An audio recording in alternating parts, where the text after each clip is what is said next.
right, and we're on. Cool. Hey, how's it going, Greg? Doing great. How about you, man? I'm good. I'm going to say this going right out of the gate. Longtime fan since like 2011, since you worked on a light on Newgrounds. I was like a huge Newgrounds junkie, and I've been following you since then. I even messaged you on VFX Apprentice and let you know, like, hey, when I found out you also worked at Riot, I'm like, holy shit, this is the same dude who made that animation. It was awesome. Yeah, cool. Wow, thanks. That's so good to hear. I never know when I'm gonna bump into somebody who saw a light. It's pretty fun. It's like it's been around for a while now. I always think in the back of my mind someday I'm gonna do the sequel, but we'll see. I gotta do something. Everyone's like, "Where's the next part? I want to see what happens next." And I'm like, "Well, they kind of all blew up, so yeah. I don't know where to go from here." It's gonna take a while to figure that out, but we'll figure it out.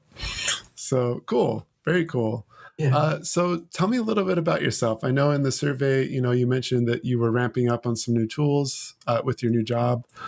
You're on Crowfall, it looks like. I was on Crowfall. I'm at Kabam now, working on a mobile game.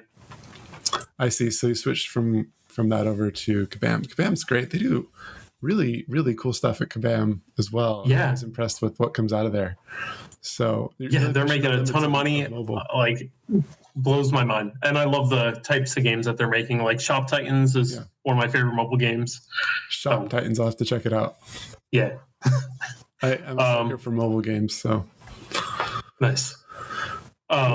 Yeah, I was interviewing at Riot last year too. I was in the middle of working on my portfolio, and Riot reached out to me, and I went through a wave of interviews, did the art test with Niles Tucker, Matt Schwartz, Richard Chu, and I did fairly well from what they told me. And then after the art review, and they were very happy with it, they said I didn't have experience on big enough teams yet.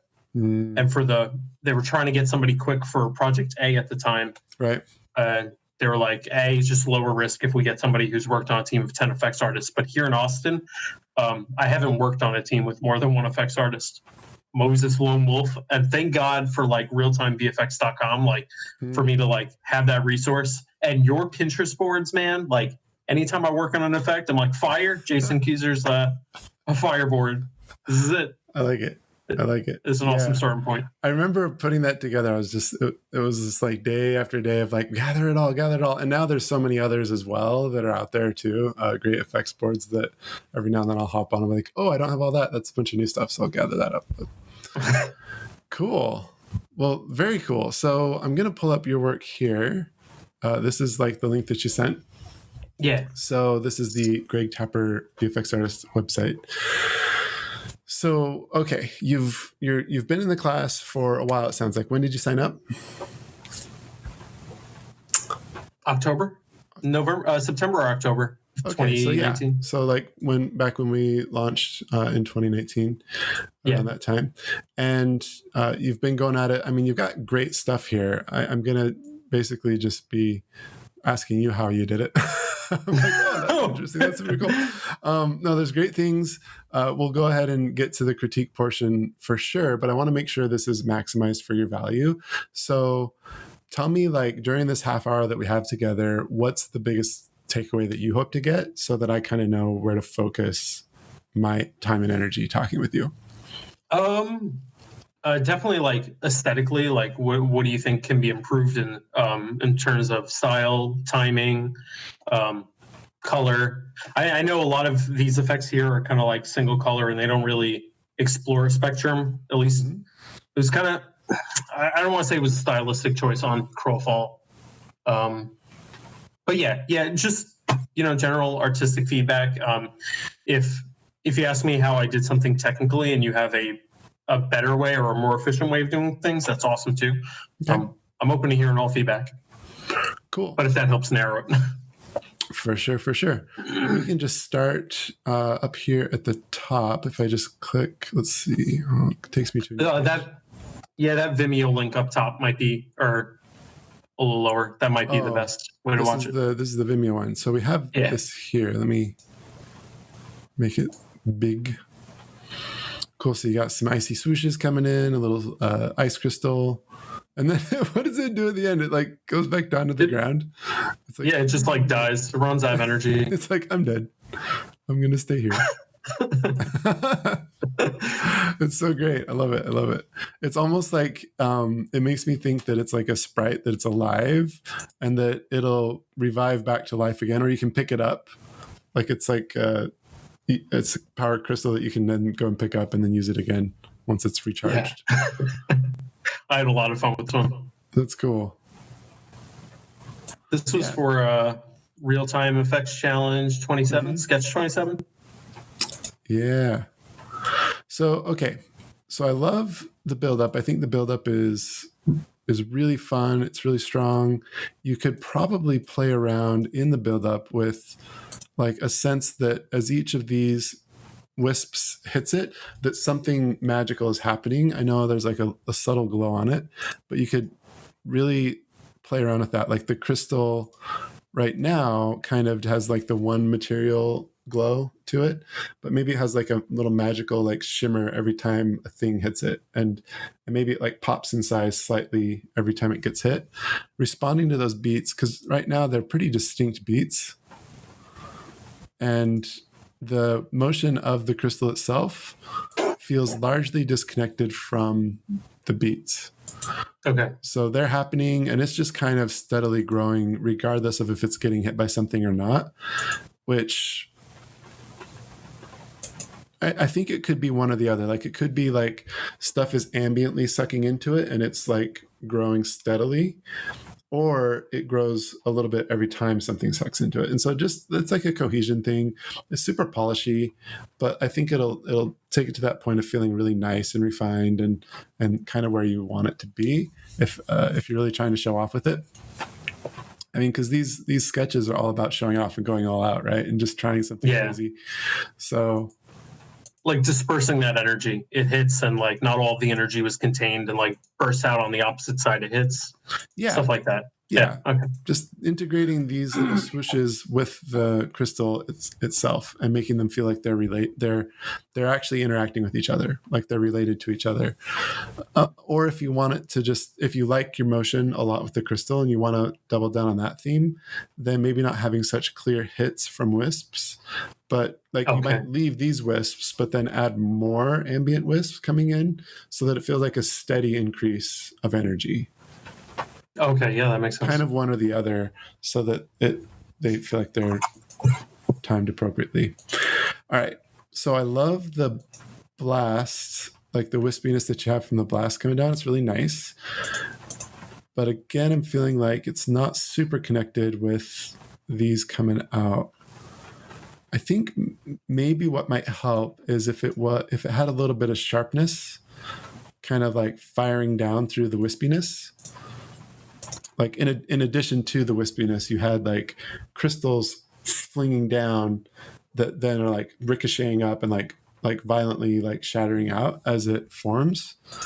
Because it's a very violent and rapid motion, but it's a very soft and friendly like wind blowing down. And so again, there's a disconnect of like the source of energy connecting to those things coming up. The shards themselves are, I think, fine, like how they animate up. They have a nice, good timing to them where they're flipping up and then settling back into place. That feels pretty good, but what I'm missing is just, again, that connection of how that wind is forming them. And I think you could have fun as the aftermath, because like there was a really strong wind blowing down here to force these up. You could have like aftermath of like little wind wisps kind of carrying on up gradually off of these. You know, like when you pull something really cold out of the freezer and it still has that mist on it, that wispiness on it, as it's like coming, like dry ice is the perfect example. Oh yeah, like you have to pull dry ice out and it has this thing that's coming off of it caught in the wind. Okay, enough time on that guy. Any questions? No, that's awesome. I definitely see what you're talking about. Like, yeah, just connecting like these sharp pieces, the ice shard, and then that soft wind gust. That makes sense. Now I'm not going to be able to unsee it. Yeah. That's the idea. You get cool. Deleting this off my. No, I'm kidding. Yeah, you get self-critiquey enough so that you catch your own mistakes, even when they're still in there when it has to ship, at least you know they're in there. It's like, I just didn't have time. Great. That happens for sure. Okay, so this tornado is up next. It's pretty sweet. So this is now in, it says Crowfall, so I'm guessing this is in Crowfall. Yes. It says it in the bottom there. So This is pretty cool. What does it do in the game? Our fire archetype just fires 3 fire tornadoes. She just launches 3 of them forward. Cool. So this does damage. Yes. Oh yeah. It damages enemies and knocks them up. Oh. And it would have been cool if I showed that, but I couldn't show the characters in the current build, so I just slapped this together. I think and it would have been cool to show the knock-up effect. And I think I can tell, like, I would not be shocked when this knocks me up in game. If I got hit by it, I'd be like, it looks dangerous for sure. And then when I get hit by it, I would expect, oh yeah, of course it's a tornado. It would lift me off the ground. So that's pretty dope, man. I mean, overall, I love it. You say you don't have a ton of color depth, but one thing that I love that you've done is you've really done a good job of blending the yellows into these like harsh oranges. And I mean, I guess you could say like, oh, it could use more color depth, but honestly, it's going to be very clear as fire in the midst of a lot of other craziness going on. It's like, that is the fire thing because it has 2 hues and it's got this nice like smoky darkness to it as well that helps it feel very burny. And then I don't know if it's because it's in front of a black background or if it's built into it, but it also feels like smoky at the top with the dark up top. Like it's like fading out to like a darker at the top. But I know you probably want to leave the top kind of clear so you could see over it and stuff like that. You don't want it to have like a hard smoky edge. But it looks great here. You definitely chose the right background to showcase this dark background. Yeah. I'm guessing on a snow level, this probably doesn't look quite as cool, but it does have some like opaqueness to it, but it definitely becomes a bit more transparent towards the top. Yep. Yeah, mostly the top. So that wouldn't appear as dark in a snowy environment. Something else. Yeah, go ahead. Yeah. I was going to say that's something that could be improved in the game. Well, I think the darkness at the bottom, this opaque black, like dark gray at the bottom is going to be really helpful to carry that in any backdrop, right? Like having the dark overlay on top of the light is going to help it feel burning and fiery. I don't know that you necessarily need it up here because it's not as important to gameplay to draw as much attention. It's probably better that it's a little more translucent at the top. Something else I love is that you've got a slight transition from like the hotter, closer to white at the bottom, and then it fades to the more saturated oranges as it comes up. That's a nice touch. It's very subtle, but it's definitely there. I can see it. I think maybe even it could have been pushed a little more to have like, even brighter down here. That might have been overly contrasty depending on what you're going for, but it definitely would have created more intensity at the bottom of like, avoid this thing like crazy. And then towards the top, it can be more uniform color. Yeah, very cool. Cool. I like it. All right. Let's go back over here. Let's see what you got here. Oh, yeah. Cool. So run this through. It's got like this stroby feeling to it. This was our cleric archetype. His basic attack was just throwing like healing hammers, and it was like a lot of light based heal. So I was like, I'm going to create this like hammer, this light hammer with like a shadow ghosted effect behind it. That was the general idea. So it's a hammer that you said it heals? Heals. Yeah. Oh. Wow, that's a punchy heal. That's like, yeah, get healed. Yeah. I mean, I don't know. It depends on the shape language that you have for heals in your game. Sorry. It's been a few years. This was like 2 years ago. It also did damage to enemies. So it was contextual and based on who you hit. Oh. And we could have had 2 different effects for that. Unfortunately, time did not. At that time in the project, did not allow for it. I think I'm having trouble seeing the rotating hammer. Or is it static? It kind of looks static. Like it's It's tumbling forward. It happens really quickly. Oh, I see. Okay. It is tumbling, but the strobiness that I'm seeing is just one arch. Maybe it could have tumbled faster to help with that. Because you're right, it does go so fast. Because it does kind of read like it's just an upside down hammer that just travels forward. Okay, yeah.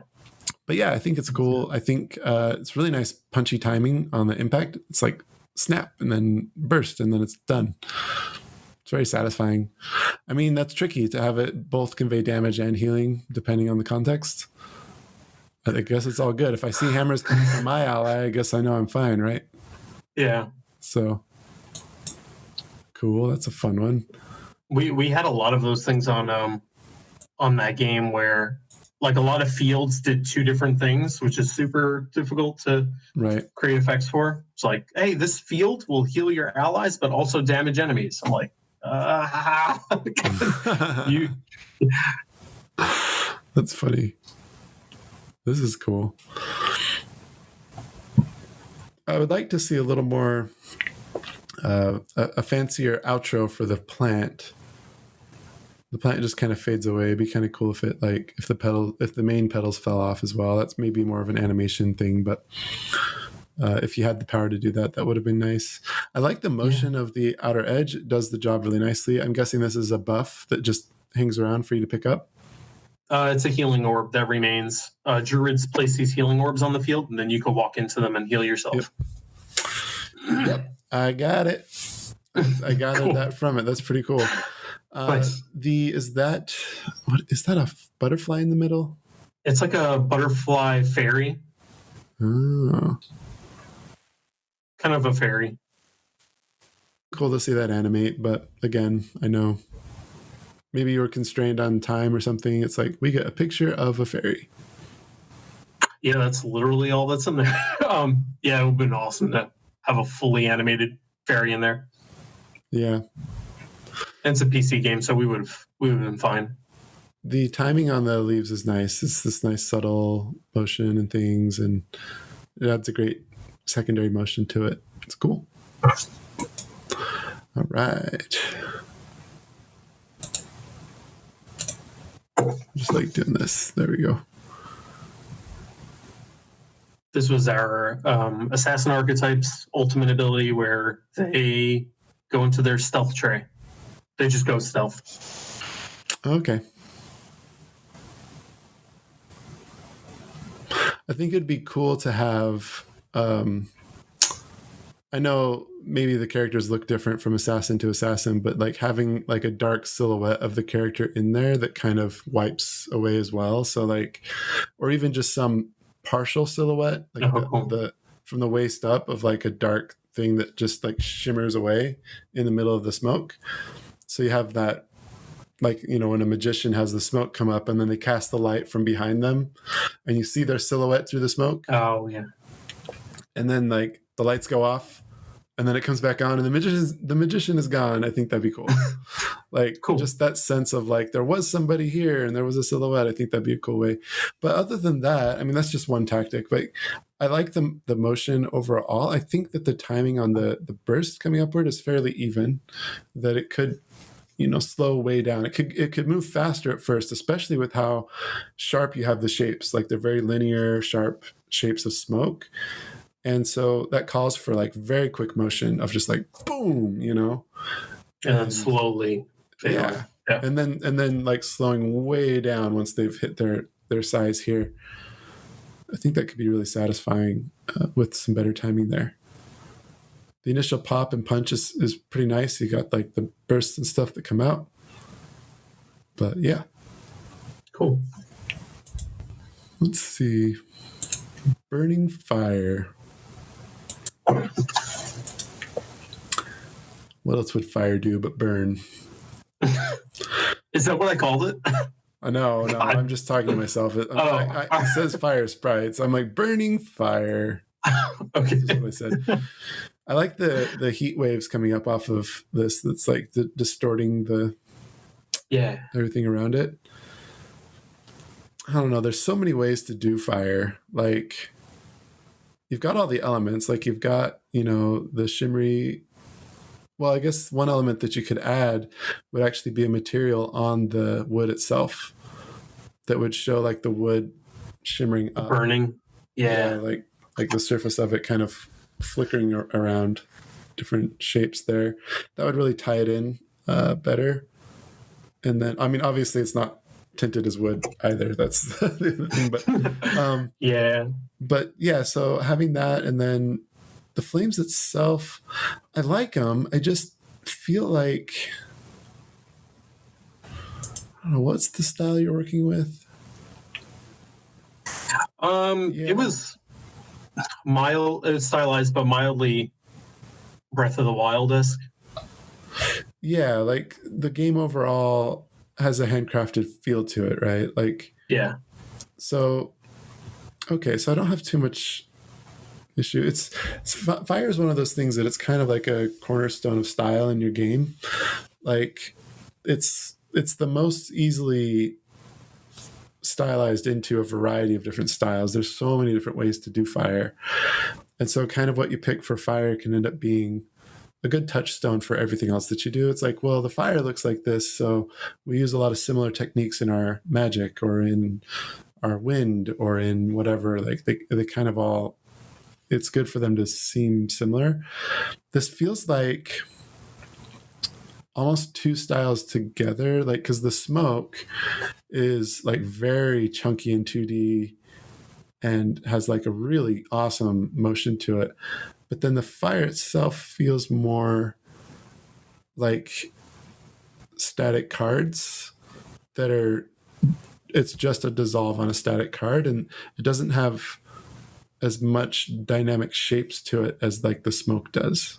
If that makes sense. Like the shapes in the fire and the shapes in the smoke don't really tell me that they belong in the same game together.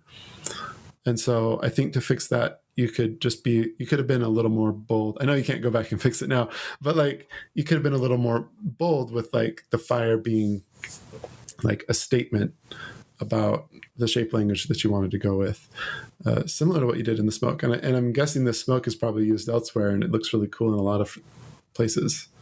Yeah.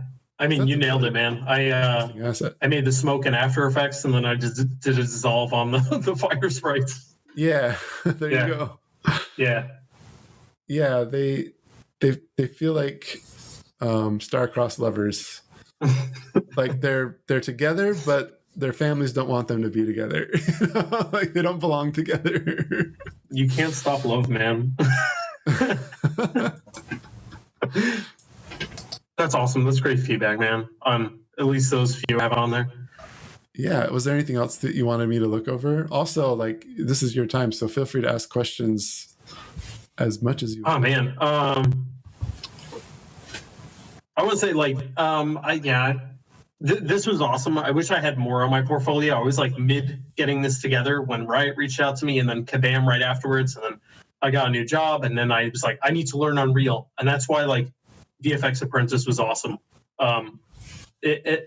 As somebody who's an experienced VFX artist looking for like tutorials on Unreal or an engine specifically, it's just like, I don't want to waste my time on a tutorial where somebody's just running me through knobs. I want to hear from somebody who knows how to make effects and knows how to make them effectively, so I know how to use the tool effectively. Right. And that's what was awesome about your tutorials. I'm like, let's just go right in, and I was able to pick things up super quickly. Like seeing that Uber material, I'm like, oh, okay, this is how shaders work in Unreal. And it was very easy to dissect and make like my many different types of shaders that I needed based on yours. And the other guys who worked on it. I know it wasn't just you. Yeah. You guys are awesome. Thanks, man. I'm glad that you benefited from it. We spent a lot of time like collaborating to get that just right, and because it's like broadly available, it's something we plan to use in future classes too. As like, oh yeah, and then we just use the Uber shader for some sparks here, or like if there's just any kind of like straightforward kind of particle we want to use, we'll just use that. Like moving forward, that's the baseline. And then all the fancy materials that we do on top of it. I mean, it by itself is a fancy material, but like all the specific materials that do very unique kinds of things that we want to do, we'll have those separated. But yeah. Oh yeah, like the goose lab. Yeah. Okay. The concept painting was awesome too. Like, I don't do enough of my own concepts, or if I do, they're like super quick doodles for shapes and timing, and I just move forward. Like, once my idea is there, but seeing all those, I'm like, oh man, this is awesome. It's geared towards effects. There's like no other tutorials out there like this. So cool. Well, that was also really awesome. It's very validating to hear that like it's working. So that's always great. I really am excited for the future as well, and the classes that we're going to be doing moving forward, because there's so much more to cover. I mean, this is great, like you say, for like an onboarding, and at the same time I'm like, yeah, and there's more to onboard. Like, there's so much more that I want to go over, because it's just getting the knowledge out there. Like, that's what it's all about. But that's awesome. So you're with Kabam. So Kabam has offices in Austin? Yes. Austin, Vancouver, Montreal, Prince Edward Island, San Francisco. Yeah. Yeah, I only knew about the San Francisco one somehow. I'd heard about them before, but that's rad. That's super exciting, man. Yeah, it's an awesome company, man. Like many things I heard about Riot, it feels like a daycare almost. I'm like, man, I'm fed all day. Like, they're super cool with PTO, like accommodating the people with families, and so on and so on. And it's just a really awesome team to work on. That's great. I'm really happy for you. That's super cool. Well, we can have you helping out in the class. Maybe I'll hit you up about that sometime, because you're well on your way. You're doing awesome stuff, and I'm sure there's like lots of students that would love to learn from you and stuff. So I might send a couple people. Cool. Yeah, dude. I would love to help. Yeah, that's cool. Wow. Well, it's been an honor and pleasure like chatting with you. So is there anything else as we kind of wrap up the last part of this half hour? I mean, you can ask anything. I don't know, whatever's on your mind. We can also end the recording if you want to ask off the recording questions as well. Oh, no. This is all cool. Yeah, I'm just spending time, just telling you, I guess, just spend time, like, obviously getting better in Unreal, trying to learn new tools, but also starting 2D animation, which you've also done a ton of. And Adam Phillips. Adam Phillips is the other one that I'm like, oh God, you're so good, man. That guy's amazing. So I want to finally take his like Bitey Castle courses, which I hear are amazing. Yeah, he's great, and he's a great human being. I got to meet him at GDC, and he's just a cool guy. Yeah. So that's awesome. That's even better. Yeah. That's the worst, meeting somebody you idolize and then they're just he's a crappy person. No, he's great. He's great. Yeah, we're going to be putting together a gaming geared 2D effects class as well. But I mean, in the meantime, I've seen nothing but great things come out of his class. We're going to go ahead and get that into the pipeline. It's actually in the pipeline right now. More details to come, more announcements on that to come. And because I think just like going over the principles of timing and shape and composition are just so much easier done in 2D. And then also we're going to show how those tie into the game engine as well, and like building out flipbooks and using them in creative ways in the engine, so that it's not just camera facing card flipbook all the time. You know, like there are fun things that you can do with flipbooks that are not what you always expect. And you're seeing it in a lot of games out there, and we're going to kind of break that down of how those skills can tie in directly to 3D. So it should be a fun class. I'm excited, man. That's awesome. Yeah. Good stuff, man. Yeah. I know our time's up. But dude, I hope one day I get to work with you. Where like I would potentially work at Riot in a few years. I want to finish the game we're working on at Kabam, and then try for League or one of the many other games over there. Well, it's a very small industry, so there's a very high likelihood that people bump into each other. Yeah, dude. I'm super excited to see what comes out of Airship Syndicate. Like they're right here in Austin too. I know some people on that project, and I'm like, break NDA, just tell me. Yeah, they just did the announcement. They're like, yes, we are working with Riot on a game. And I'm pretty sure that's all I can say. Yeah. Super exciting, though. Super exciting.